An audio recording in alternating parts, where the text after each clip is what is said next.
Mount Everest has lured thousands of climbers, hoping to conquer its heights. Many have failed. Hundreds have died. Dave Rodney, a North American climber from the prairies, knows all about that. It's such an adrenaline rush that you get as you're going up and you're looking down, and as you continue to the top. And once you get there and you look at what you've accomplished, it fills you with such confidence.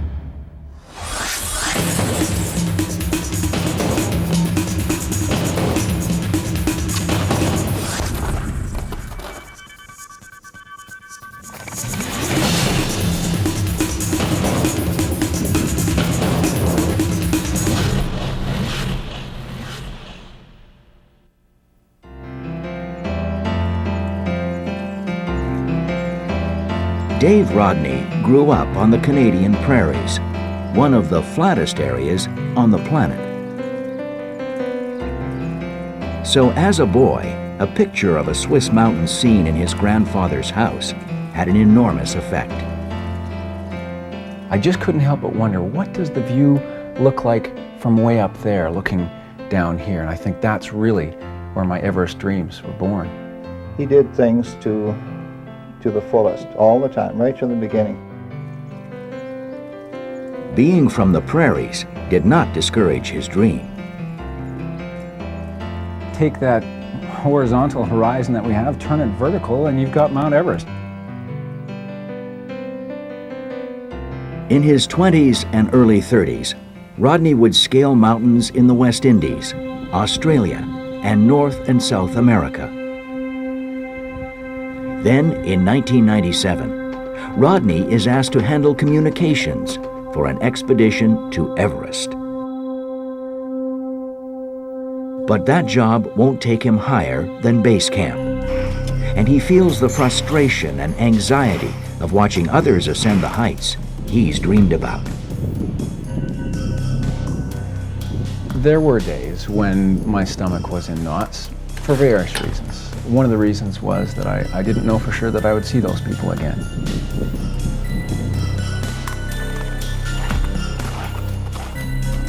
Before long, Rodney's fears are realized. One of the Sherpa climbers from another team suffers a terrible accident. While crossing the dreaded Khumbu icefall, with its soaring 1,000-foot ice towers and equally deep crevices, he falls 150 feet. Rodney is called on for help. When I got up there, he was already on oxygen. I held his head in my hands in traction, because when I lifted my arm up, it was just dripping with blood. Rodney helps save the climber's life. The experience is unsettling and yet exhilarating. Working with the other climbers makes him think he could become a member of an actual Everest expedition.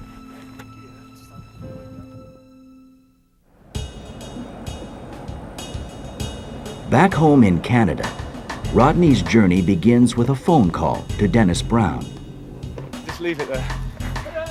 Brown is a doctor from British Columbia planning a summit bid. He's looking for an experienced climber to document his trip. One of my goals was to become the first Canadian to climb Everest as an asthmatic without using any bottled oxygen. My second was to serve as expedition physician on this particular expedition. There's only 1/3 the amount of oxygen available to breathe on the summit of Mount Everest that we enjoy down here at sea level. It's a race against time. The body actually starts eating its own flesh, looking for the energy and oxygen that it craves. Climbing Everest is always about personal bests, and Rodney, rather than troubled by Brown's condition, identifies with his goal. After extensive training, they are ready, physically and mentally.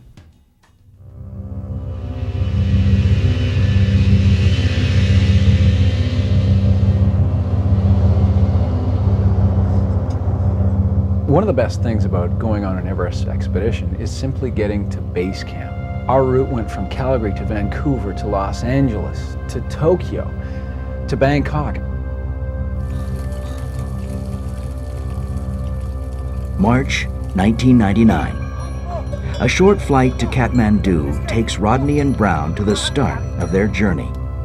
A 10-day trek through Nepal to the Everest base camp.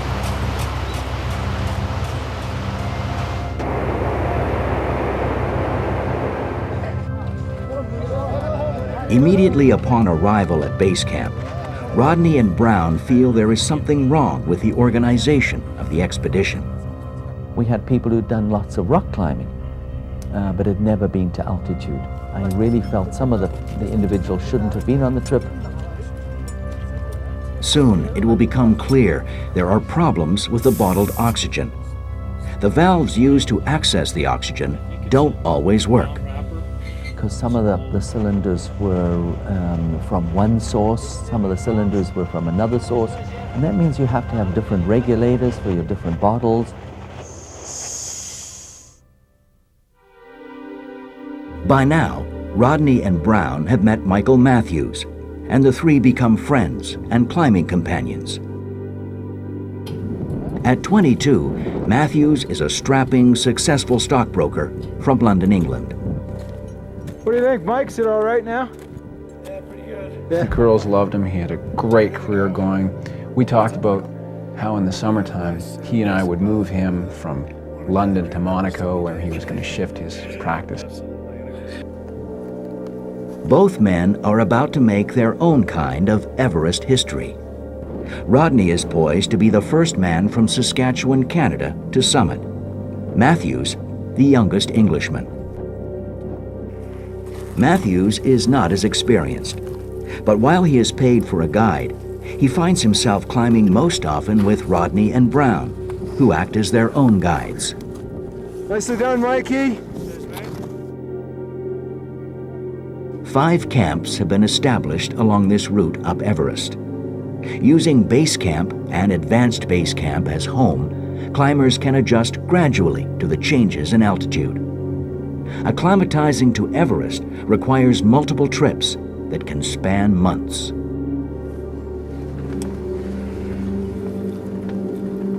Each trip, they climb a little further before returning to a lower camp for rest. This process decreases the risk of serious illness. Acclimatizing can be a problem for many climbers. Although he suffers from asthma, Brown's climb is going smoothly. Now they must face one of Everest's most dangerous challenges, the Khumbu icefall. Very important. When there is rope, clip to the rope. Always clip to the rope with a carabiner. We want safe expedition for all members. Okay? The Khumbu icefall is 2,000 vertical feet of ice. There are ice towers called seracs that are as big as skyscrapers, littered about everywhere.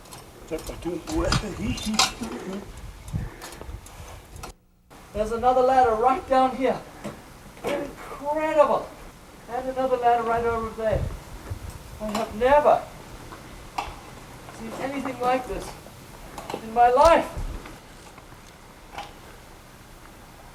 And like we do everything else in life, it's got to be one step at a time. I know I'm climbing Everest, I still got the big picture in mind, but for the moment I'm not getting to the next camp. I'm not even getting to the other side of this crevasse. I'm just getting to the next rung on that ladder. The icefall is daunting and exhausting.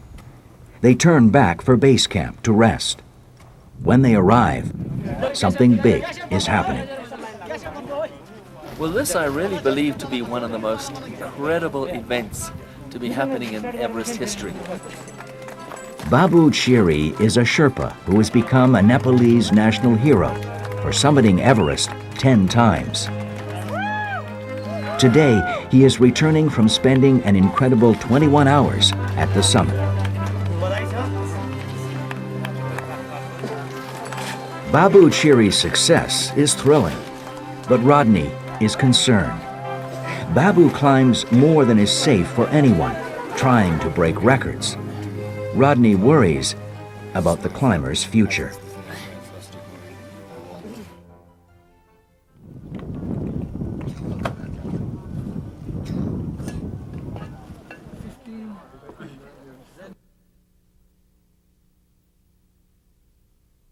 Not everything is dramatic on the mountain. Rest days between climbs allow for basic chores. It's the 24th of April. I left Canada on March the 17th, St. Patrick's Day.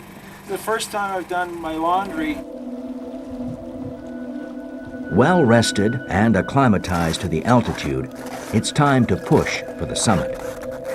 After crossing the icefall and beyond, Rodney, Brown, and Matthews make it up to the final camp, Camp 4. Then, a crisis. The expedition leader has suffered a stroke. Rodney and Brown may be forced to abandon their summit dreams.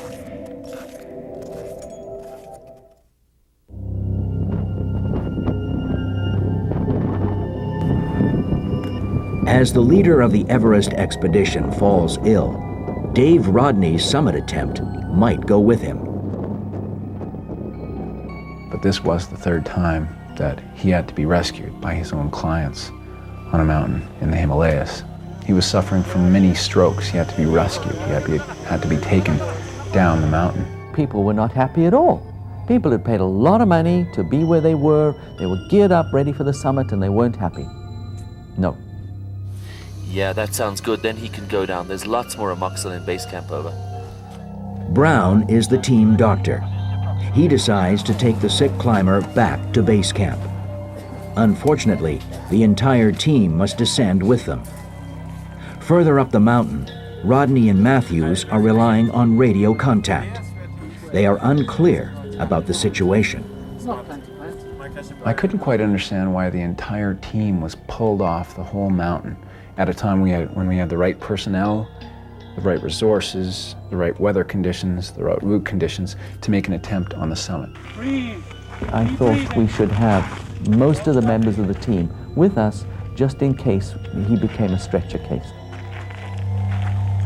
Without much leadership, the men have to make the best decision. They decide Rodney and Matthews can stay at Camp 2.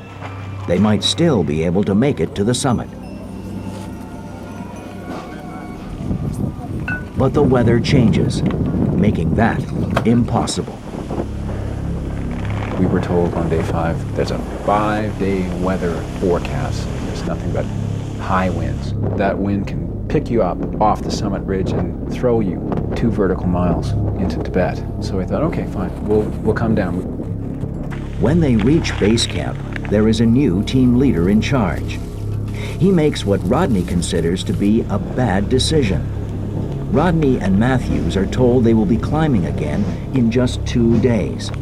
They are physically exhausted, and the weather looks bad. Michael and I were shocked.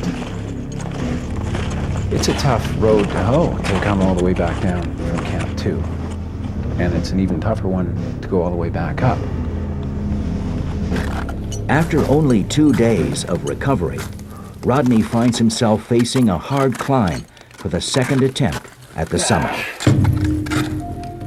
When I got to the foot of the icefall on that trip, I just looked up and I thought, wow, I've already lost 35 pounds.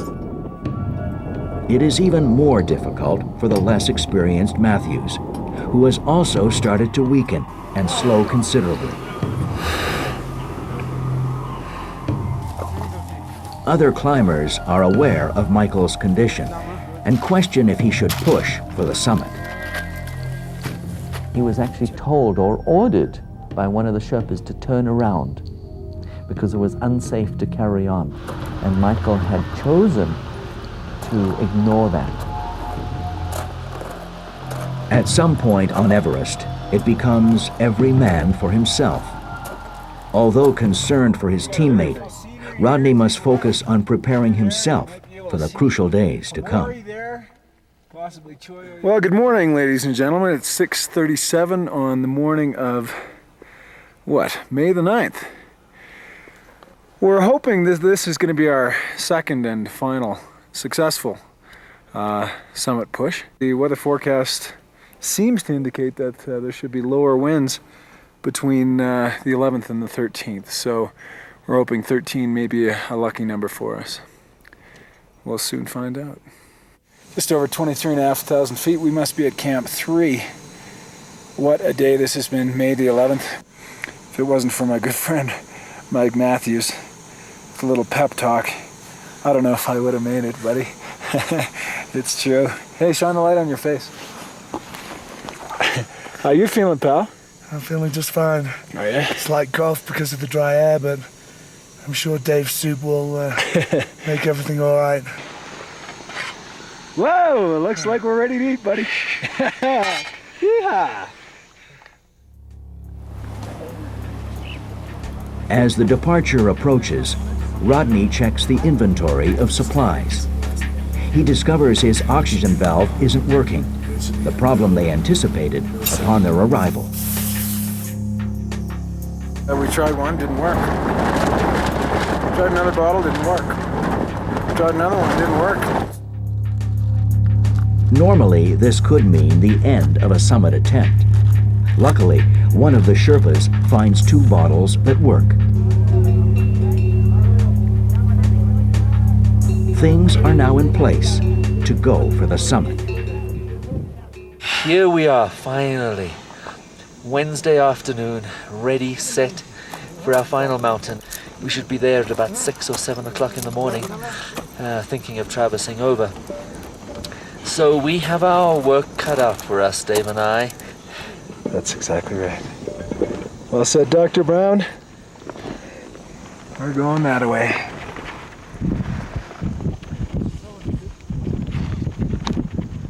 Here we go. All right. 10 midnight. They start out in the Headed dark, off. and hours This is the pass. big one. Let's hope the wind. Rodney climbs above Dennis Brown to serve as motivation. Suddenly, Rodney's headlight goes out. The extra battery is frozen solid. He is stranded at more than 28,000 feet. I thought, my trip's over. I gotta turn back.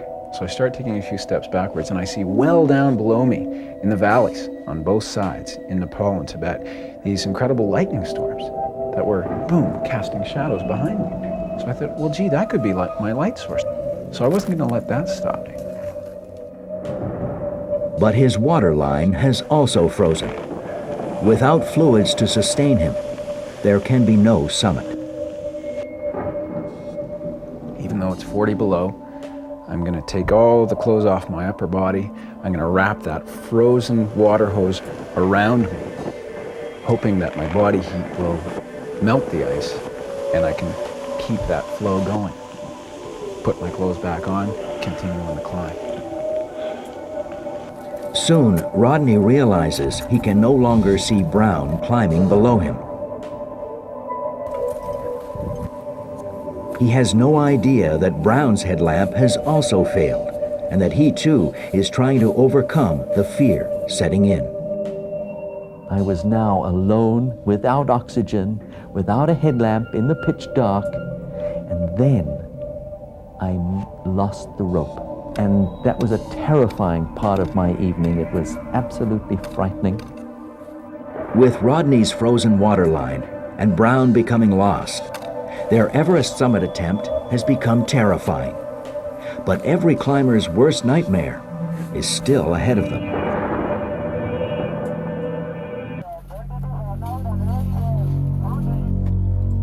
Stuck on Mount Everest without light, Rodney and Brown have lost each other and struggle to keep calm. Brown has also lost the rope that will guide him safely along the route. I spent a good hour to an hour and a half scouring the face, backwards and forwards, climbing, trying to locate this rope. I knew that I had to carry on, and I did. I eventually did find the rope, clipped into it again with a lot of relief, you can imagine. Within hours, dawn breaks, and Brown can once again see. But he is completely spent, his breathing so labored he cannot take another step higher. Just 250 feet from the peak, his summit is over. Further up the mountain, Rodney has surpassed the immediate danger and continues to push for the summit. He assumes Brown is headed back to Camp 4 as he faces the Hillary step. There are now less than 200 feet separating him from his goal. That section is like climbing a 7-story building, the outside of which at some point is only a foot wide. If you lean to the right, it's 2 vertical miles straight down into Tibet. So you lean a little bit to the left. It's a quick trip back to advanced base camp in Nepal, 8,000 feet straight down. Finally, he pulls his body up to an incredible 29,035 feet, a magic number on Mount Everest. Rodney has made it to the summit. There is no place higher on Earth. And you know what? That childhood dream that started out in the prairies finally came true. It was a lifelong wish. It was right then, at the very roof of the world, the furthest point on the planet I could be from human help, that I ran completely out of bottled oxygen. That oxygen mask was becoming much more like a plastic bag, suffocating me, and I knew I couldn't panic it. At that moment, another climber emerges with a solution, an extra bottle of oxygen. With the oxygen, Rodney manages 33 minutes at the top. But the altitude is playing havoc with his body. He cannot remain any longer. Reaching the top is optional, but returning back home is mandatory. And you're only halfway there when you get to the top. The finish line is actually at the bottom. On the way down, he meets Michael Matthews, just below the summit at the base of Hillary Step. Matthews asks Rodney if he thinks he should make a summit attempt. Rodney advises him to discuss his health, oxygen, and the weather with his guide. Rodney notices that the guide isn't immediately in sight. I said, well, listen, whatever you decide to do, I want you to come back and say hello at Camp 4, because we got to plan a big party for once we get back down this hill. And we wished each other well. I continued on down. He went up to the top. Shortly after, Rodney encounters Dennis Brown. Dave summited with using oxygen. Then I was not able to reach the summit. This is my summit here. It's called the South Summit. So I feel very, very positive about what we did. They immediately start to climb down. Real celebrations will begin when everyone is safe at the lower camp. But Rodney has a bad feeling. I kept looking for Mike upon descent. The conditions were getting much, much worse. The winds picked up from 50 to 100 to 150 kilometers an hour. The jet stream was picking us up and dropping us 20 feet at certain points.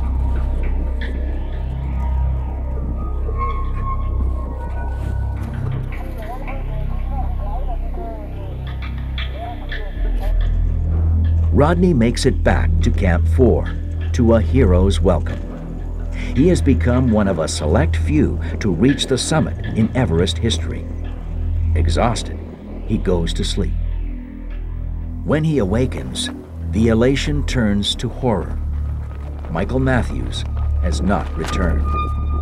I thought I heard Mike Matthews' voice around 6 o'clock, so I didn't really think more of it. I just thought, wow, we're finally back.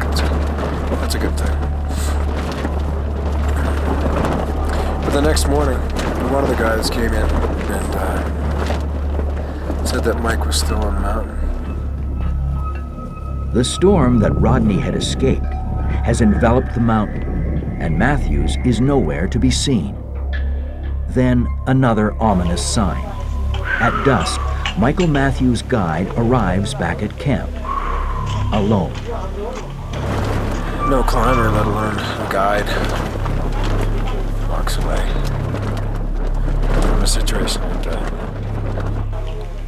The team demands to know why the guide has left Matthews. The guide says they had become separated in the storm. He had advised Matthews to turn back because of the weather, but Matthews had refused. Michael was absolutely, completely determined that he would summit Mount Everest. As the hours pass, each minute confirms what every climber dreads. In the morning, it is clear. The mountain has claimed yet another casualty. Devastated. Really, that's the right word for it. We were all totally devastated to realize that he just would not be coming down again. Rodney wants to try to find Matthews, hoping against odds that he might still be alive. But the mountainside is enveloped in storm conditions, with the temperatures dipping below -50 and the jet stream gusts in excess of 150 kilometers per hour. I wanted to run up there and pull him down by the ankles if I had to. The weather had gotten much, much worse, and my tent mates had convinced me that if I made some vain attempt at a rescue, I'd simply be feeding the mountain with another body.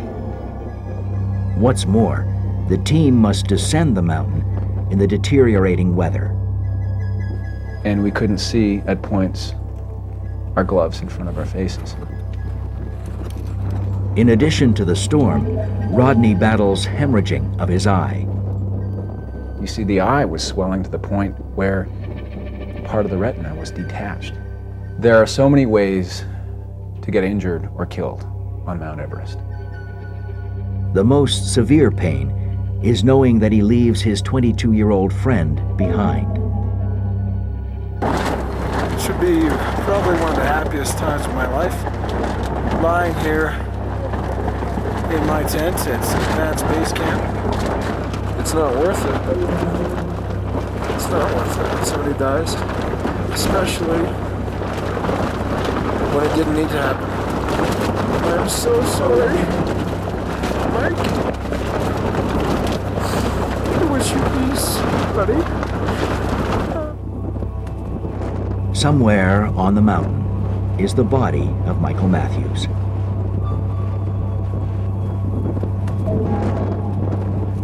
As Rodney reaches base camp, he makes a vow. He will return to this place of great exhilaration and terrible tragedy.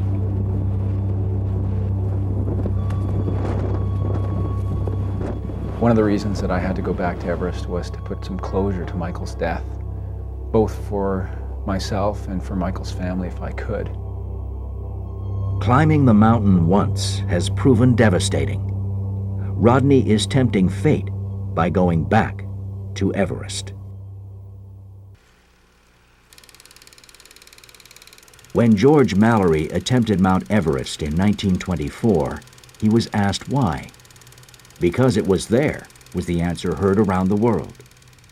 People have always wondered why some need to climb Everest. And once the top is reached, where is there to go? In many ways, coming back from Everest is the hard part. Dave Rodney returns home from Everest, haunted by Michael Matthews' death. But he is also a celebrity, in high demand for speaking engagements. He begins to work with Jennifer Adams, whose job it is to book appearances for keynote speakers. It turns into a very personal relationship. He came into the office and was extremely giddy. I just thought, what a beautiful, talented woman. And I was thinking, either this guy's on too much caffeine or something. Well, I dropped something off in person rather than just emailing, and we started talking. And that led to him asking me out for coffee about 4 hours later, and we've pretty much been together ever since. But Rodney is still looking for a way back to Everest. The chance comes with his friends Leo and Daryl Kelly.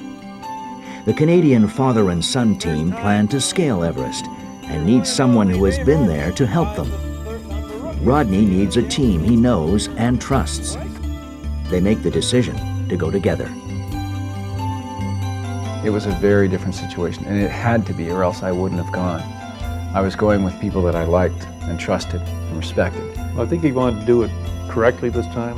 Maybe Dave saw Daryl as another Michael. Maybe he could help Daryl in ways that maybe Michael might have needed some help. It would have to affect Dave. I mean, here it is, he's in the same situation that he found himself in years before. Jennifer Adams knows about his plans, but he hasn't told his parents. When he does, it is not well received. I really was angry, and I thought, child, do you not know what you've put us all through? You've been lucky once. Why are you testing your luck? Why?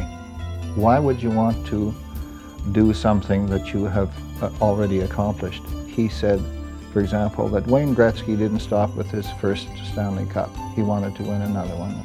So it's just an acceptance that we've learned to live with. Rodney has had to overcome serious physical setbacks.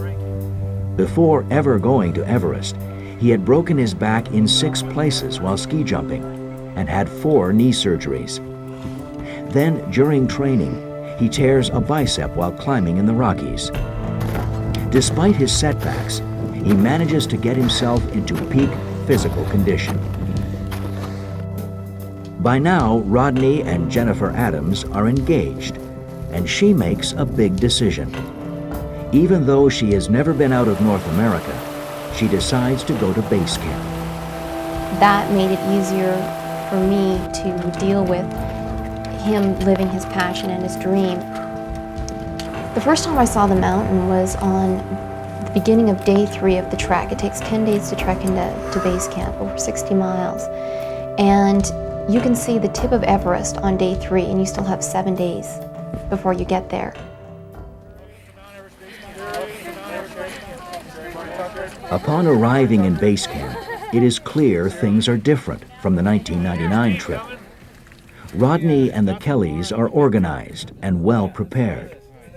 They can relax and enjoy a special atmosphere found only on the mountain. And this is my tent. Right here. What? And the lovely Jennifer.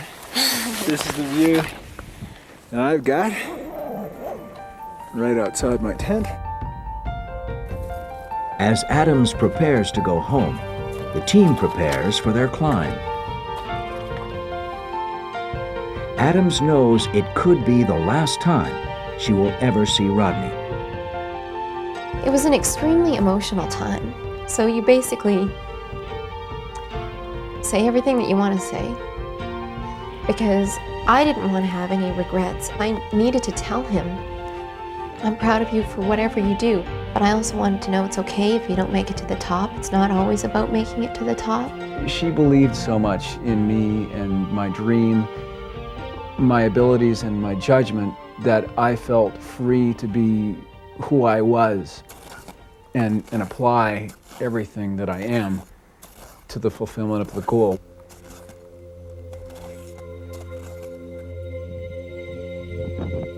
It starts out as a textbook climb. You know, you sit and you daydream about the Himalayas and you daydream about the ice fall, and Everest never disappoints, I think.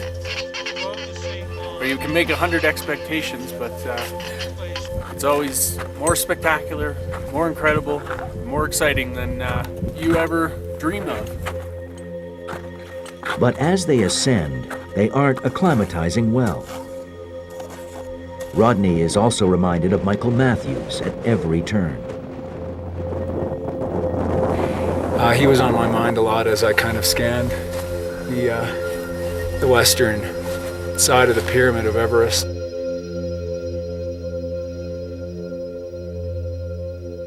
It's been an extremely unusual day here at Advanced Base Camp, 21,000 feet. Soon, something happens that tests the mettle of every climber.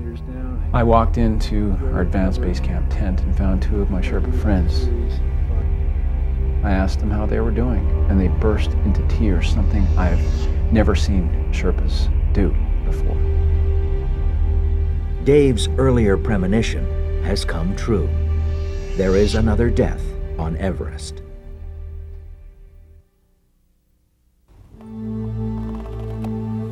April 29th, 2001. Mount Everest Advanced Base Camp is silent as climbers come to grips with something far too common on this mountain.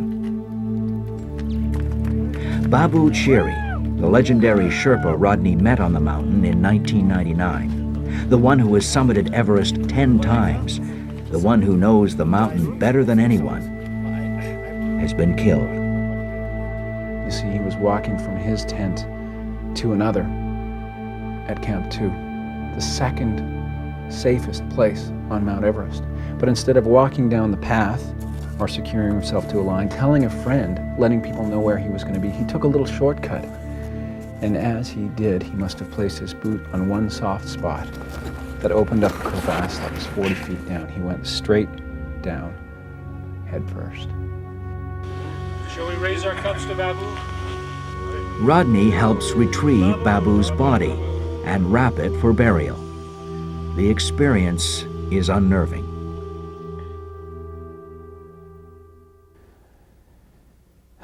At that point, I pretty much decided my trip was over. I thought maybe it was too much of an ego trip to continue. But he's come too far and can't desert Leo and Daryl Kelly. Then, as summit day approaches, it's Leo who has a change of heart. So I decided not to go up because I haven't been getting much sleep. Plus I have this inner feeling that it wasn't quite right to go up. This is a big, big mountain. It's all those things you hear, romantic things about base camp and climbing, don't believe them. This is a mean mountain. Everything's got to be working for you before you go anywhere, so if it doesn't feel right, don't do it. Then we started to experience the worst weather in 30 years. The weather has become their biggest obstacle. It has been consistently bad, and the team spends 15 days at base camp waiting for a break. It is a crucial time because their climber's permit expires on May 31st. With just a week left on the permit, the weather finally breaks. We just seemed to hit this little window, and it was looking great. The 23rd was a beautiful day, and the forecast was for a pretty good day on the 24th. Daryl Kelly continues with Rodney. As they make it up the mountain, Rodney is consumed with looking for the body of Michael Matthews. He cannot find it. He is physically uncomfortable as well. His stomach is bothering him, and his knee is flaring up. He turns his thoughts to Daryl and what lies ahead. But I revisited my reasons for going, which included climbing with Leo and Daryl. And when the weather improved, when the dynamics of the team were really gelling at the right time, when we finally had the perfect chance to climb the mountain, I just had to go. And my gut was saying, you know what, everything's going to be fine. It is Wednesday, May 23rd, 9:22 p.m. Guys are up at Camp 4, South Call. Spoke to them about 8:30. And last word I had, they were just brewing up some drinks and stuff, and they were going to try to go for a summit attempt. May 24th, 2001. Step by step, they finally close in on the summit.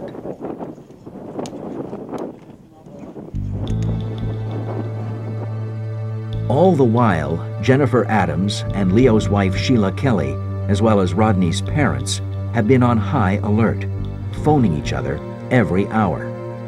I had his funeral all planned. I did. I just really felt he wouldn't come back. And what I was concerned about is not his ability to do the trek up to the top, but the unforeseen, the storm, or perhaps the landslide or something of that nature. Back at base camp, Leo is manning the radio. Well, good morning, everybody. It's 4:55. Just had a call about 10 minutes ago. The guys are at the summit, 28,710 feet. They're making incredible time. As a climber, Leo is excited for his team. As Daryl's father, he is worried.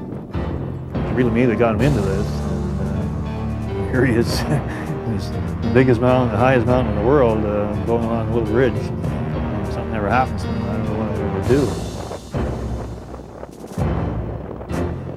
At 8 a.m., Dave Rodney and Daryl Kelly finally reach the top of the world. After all the years of preparation, they experience an unforgettable half hour. I got to the summit and I sat down, and it's overwhelming. I started to cry. I was just so happy to be there. It just blew me away. It was really tough getting to the top this time.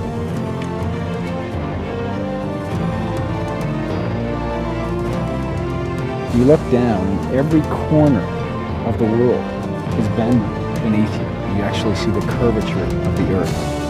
And you look up, and even though it's a brilliant, gorgeous day, you see the color black, because you're that close to outer space. I got the call from Sheila. She had received a call from her husband Leo, and she was so excited. I don't know what octave she was speaking in, but I didn't know whether something tragic had happened or they were successful. She said, they've summited. All 5 of them have summited.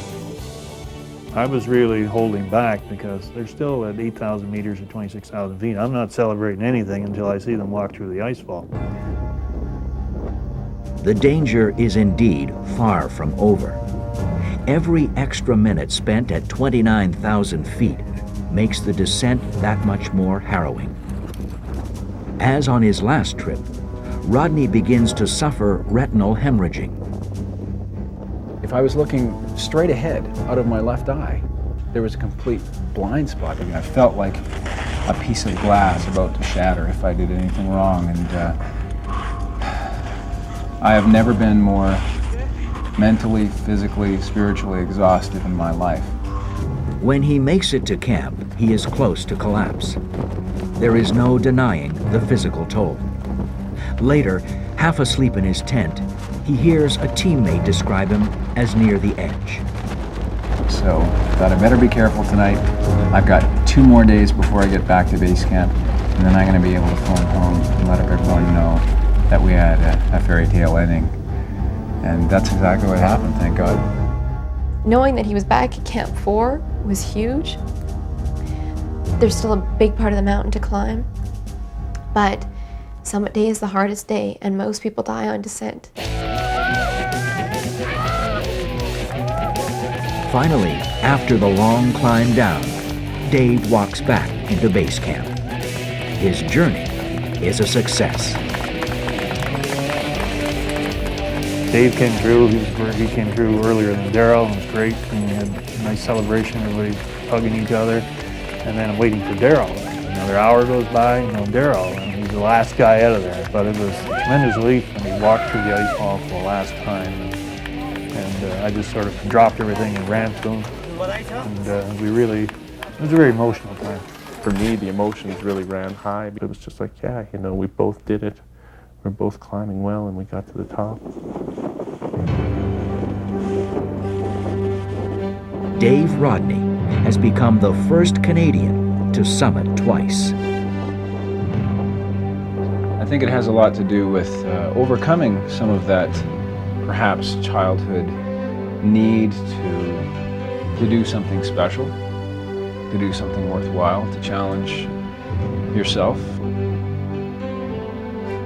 Rodney did not find Michael Matthews' body on Mount Everest, but he was able to say goodbye. More importantly, he and his teammates returned safely.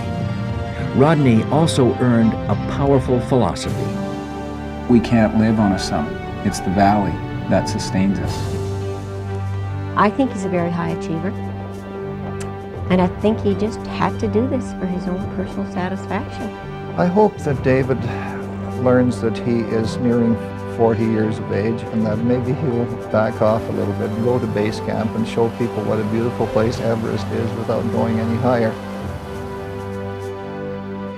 Rodney has been leading groups of trekkers to base camp. He has also been traveling internationally to share his story and inspire others. Dave and Jennifer Rodney plan to raise a family. They will also launch their Top of the World Society, an organization that raises support for the Sherpa people of Nepal. The mountain is never far from their minds. I've learned from Everest more strength in myself than I ever realized that I had, and that the sky is the limit in whatever you dream to do. Anyone who has a dream, a mission, a call, a vocation of some sort deserves to make an attempt to answer that call. I think once we find out what our limits are, find out where that line is, and just push it over a little bit, it's a real challenge, but I think it's part of what makes life worth living.